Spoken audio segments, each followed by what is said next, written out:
শুরু করছি আজকের মক টেস্ট। আজকের মক টেস্টের বিষয় হচ্ছে ভারতের অর্থনীতি। প্রথম প্রশ্নটি, ভারতের জাতীয় আয় পরিমাপ করে কোন সংস্থা? সিএসও। কোন কমিটির সুপারিশে নাবার্ড প্রতিষ্ঠিত হয়? এখানে রাইট আনসার হচ্ছে শিবরামন কমিটি।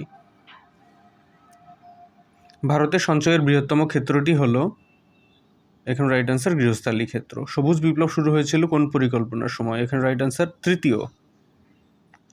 ভারতের শেয়ার বাজারের নিয়ন্ত্রক সংস্থা কোনটি? এখানে রাইট আনসার হচ্ছে SEBI, securities and exchange board of India. নিচের কোনটি বৈদ্যুতিন শহর নামে পরিচিত? এটি রাইট আনসার ব্যাঙ্গালোর।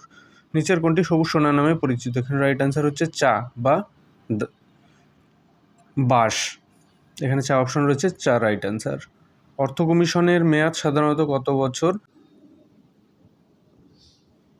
প্রধানমন্ত্রী গ্রাম সড়ক যোজনা শুরু হয় ডিসেম্বর 2000। নীল বিপ্লব নিচের কোনটির সাথে সম্পর্কযুক্ত? এখানে রাইট আনসার হচ্ছে বি, মৎস্য চাষ।